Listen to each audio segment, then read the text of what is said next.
I'm Pandiyan. I'm going to give a lecture on GATE 2021 electrical engineering questions with answers. The first question is, let g of s is equal to 1 by s plus 1 into s plus 2. Then the closed loop system shown in figure below is input closed loop system shown in figure here. The four options are stable for all k greater than 0, unstable for all k greater than 2, uh, unstable for all k greater than 1, and then stable for all k greater than 1. Okay. Uh, in order to solve this problem, first of all, we have to find out open loop transfer function. That is nothing but g of s h of s. So open loop transfer function is nothing but k into s in s minus 1 into g of s. The g of s is given as 1 by s plus 1 into s plus 2. So we are substituting g of s here, g of s here. Then we will get a equation like this. Uh, the next step is to find the characteristic equation. The characteristic equation formula is 1 plus g of s into h of s is equal to 0. So 1 plus g of s h of s we have already found out. So we are just substituting here 1 plus k into j s minus 1 divided by s plus 1 into s plus 2 equal to 0. Then we will take LCM of the LCM. Then we will get the equation like this. Then denominator term will be vanished due to left hand side 0. So we will get s plus 1 into s plus 2 plus k into s minus 1 equal to 0. Multiplying this two values, we will get s square plus 3s plus 2 plus ks minus k. Then we are rearranging the equation by s square term and then s term and then constant term. So we will get s squared, and then we have two s terms. One is 3s, another one is ks. So s will be taken common and then k plus 3 plus the common terms are 2 and then minus k. So we will consider plus 2 minus k equal to 0. Uh, in order to find the system is stable or unstable, we can go for Routh-Hurwitz array. Okay, we can form this Routh-Hurwitz array from this equation. So s square term s1 and then s naught. X square term, in the sense we have to go for uh, s square term and then what is that constant term we have to insert. The coefficient of the s square term as well as constant term we have to write it in the s squared row. So that is s squared coefficient is 1, and then constant value is 2 minus k as it is we can write. Then s power 1 term we have to write. So s power 1 coefficient is k plus 3, we can write it here. Then another term is not there, so we will consider as 0 here. Then we have to multiply this one into this one divided by this value we have to put.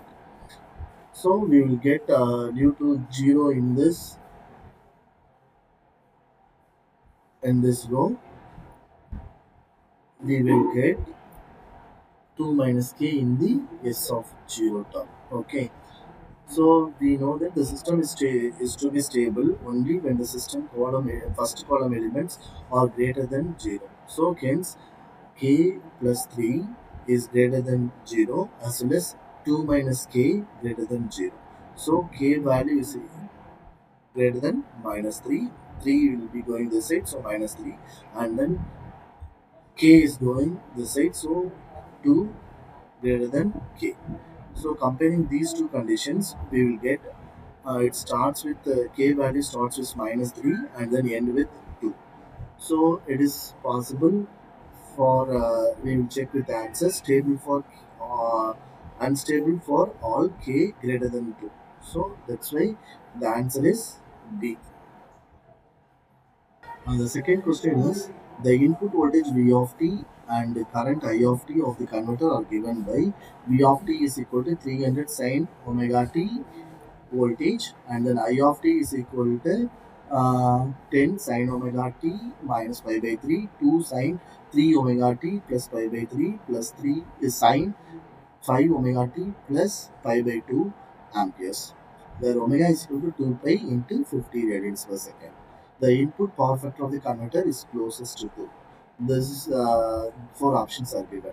So first of all, we should know what is power factor. The power factor formula is equal. Power factor will be considered denoted as cos pi, and then formula is active power divided by apparent power. The active power is represented by P, and then apparent power will be represented by S. So we can write it as active power P, or we can write it as P1.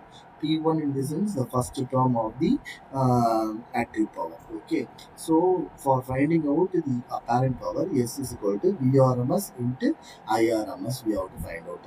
For sine waveform, Vrms is equal to Vm divided by root 2.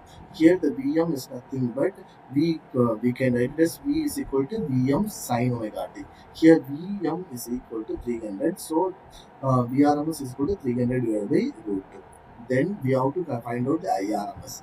But in case of IRMS, we have three terms. First term, as well as first term, as well as second term, as well as third term. So the three terms are there. So we have to find out the root mean square value. For that, what we have to do? Square root of 1 by 2. That is nothing but 10 divided by root 2 whole square plus 2 divided by 2 divided by root 2 whole square. Next 1 divided by root 2 square we have to find out. Instead of that, I have taken 1 by 2, 10 squared plus 2 squared plus 1 squared I have taken. So calculating this, I'll get 7.245. So S is equal to VRMS into IRMS value. That IRMS value is 7.245. uh, then VRMS is equal to 300 divided by root 2. So we will get 1537.27 volt amperes. Okay. Then we have to find out P1 value. P1 value is equal to VRMS into IRMS 1 cos the angle between VRMS into IRMS first term. One here is nothing but first term of the I1 equation. So VRMS is equal to 300 divided by root 2, and then IRMS is equal to 10 divided by root 2. Okay. So cos pi by 6. Cos pi by 6, the first term, the angle between V of t and then I of t is pi by 6. So I have mentioned as cos pi by 6. So we will get 1299 watts. Okay. So power factor formula, we can recall that cos pi is equal to P1 divided by S is equal to P1 is equal to 1299 divided by 1537.27. So we will get 0.845. This is the answer. It is available in the option A. So the answer is option A. Okay. Next question. The open loop transfer function of the system shown in figure is g of s is equal to k into s plus 2 divided by s plus 5 into s plus 7. For k is greater than or equal to 0, which of the following real axis points are on the root locus? So this is what they asked you to find out.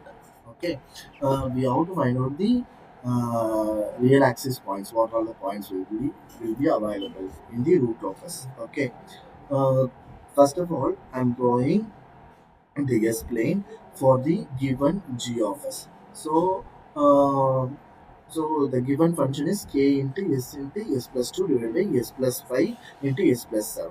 First, we have to find out zeros and poles of the transfer functions. What is zeros? Zeros are nothing but roots of the numerator polynomial. Here, the numerator polynomial factor values are s equal to 0 as well as s is equal to minus 2. Similarly, poles are defined as the roots of the denominator polynomial. Hence, we will get s equal to minus 5 and then s equal to minus 7. So, we have found out zeros as well as poles. So, we have to mark it in the s plane. In the s plane, we have to write sigma in the real axis and j omega will be uh, in the y axis. So we have to mark zeros as in this circle format, and then poles will be in the cross format. So we have to locate zeros, 0 as well as -2 as a 0, -5 as a poles, and then -7 will be another pole. Okay, first of all, we have marked the zeros as well as poles in the S plane. So next step is to we should know that one of the rule in the root locus is the branches of the root locus lie on the real axis to the right of the test point should be odd number of poles and zeros.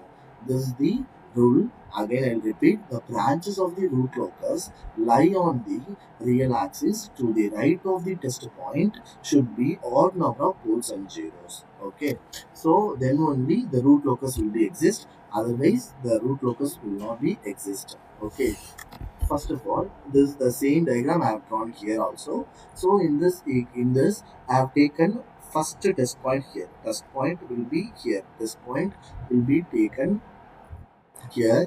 Um, this is the first test point. Okay, the test point will be taken here. Right of the test point, we have only one zero. So only one zero. So it is in the odd number. So the root locus exists. Root locus exists between 0 to -2.